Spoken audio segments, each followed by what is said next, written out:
আসসালামু আলাইকুম রহমতুল্লাহ। অতিবার বেড়ো না, ঝড়ে ভেঙে যাবে। আপনারা জানেন চট্টগ্রাম নেভি কনভেনশন সেন্টারে আওয়ামী লীগের লোক আছে বলে সন্দেহে চট্টগ্রামের সমন্বয়ক এবং স্থানীয় কিছু লোকজন সেই কনভেনশন সেন্টারে যায়। সেখানে যে নৌবাহিনীর সাথে তাদের কথা হয়, নৌবাহিনীরা বারবার তাদেরকে বোঝানোর চেষ্টা করা সত্ত্বেও ওদেরকে তো চেনেন, ওরা বলেছে ওরা চোর আছে বলি আছে, চোর থাকলেও চোর, না থাকলেও চোর। ওদের পরিবেশ পরিস্থিতি ওরা এরকম দাঁড় করাইছে, আমরা বলেছি। এখন ওরা নৌবাহিনীর সাথে গিয়ে আবার হুমকি ধামকি দিছে, নৌবাহিনীর আবার থ্রেট করার চেষ্টা করেছে। কিন্তু ওরা তো জানে না যে এক বাহিনী আর এক বাহিনীর কাছে লায়াবল না বা দায়বদ্ধ নয়, বিশেষ করে নৌবাহিনী তো দায়বদ্ধ নয়। তো ওরা আবার কোন প্রশাসনের ভয় দেখাতে গেছে, যাওয়ার পরে নৌবাহিনীরা তাদেরকে ধরে মেরে জামা কাপড় ছেড়িয়ে একেবারে অর্ধউলঙ্গ করে ফেলেছে।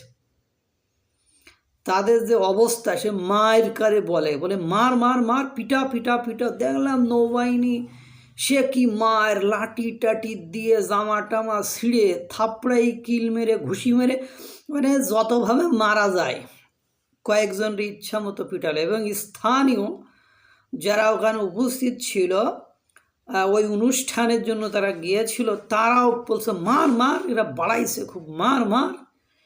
এবং তাদেরকে মেরে জামা কাপড় পর্যন্ত ছিঁড়ে দিয়েছে, খুলে দিয়েছে, নিচের পরনের প্যান্টটুকু আছে, উপরের অংশের আর সে কিছু নাই। আর কিল, ঘুষি, সোয়ার, থাপ্পড়, যা কিছু করা যায় লাঠি দিয়ে তো দেখলাম যে পিটাছে। একজন তো মায়ের খেয়ে হেড ডাউন হয়ে বসেছিল, আবার একটু মাথা তুলে কি বললো, আবার দেখলাম এক কোমর ঘুষাই তুলি নিয়ে, তার আবার কোট পরা ছিল, ঘুরাচ্ছে আবার তুলে নিয়ে যাচ্ছে।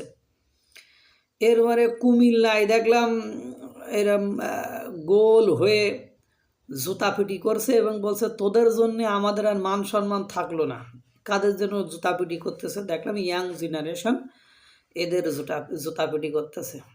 এই যে নেভির সাথে এই যদি হয় অবস্থা, 6 মাসে যদি এই হয় অবস্থা, প্রশাসনালারা এদের যারাই অতিষ্ঠ। এবং এরা নৌবাহিনীর সাথে যে মনে করছে যে সেনাবাহিনী যারা মাঠে ছিল, সেনাবাহিনীর এখন আর তেমন এরা গুরুত্ব দিচ্ছে না। এরা পুলিশের সাথে যেরকম আচরণ করতো, এরা সেনাবাহিনীর সাথেও রিসেন্টলি ওই ধরনের আচরণ করছে।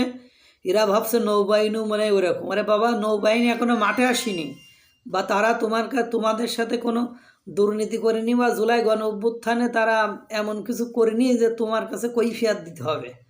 দিছে মায়ের, কারে কয়, কত প্রকার এবং কী কী সেটা বুঝাই দিছে। আল্লাহ তাআলা সকলকে ভালো রাখুক, সুস্থ রাখুক। আসসালামু আলাইকুম রহমতুল্লাহ।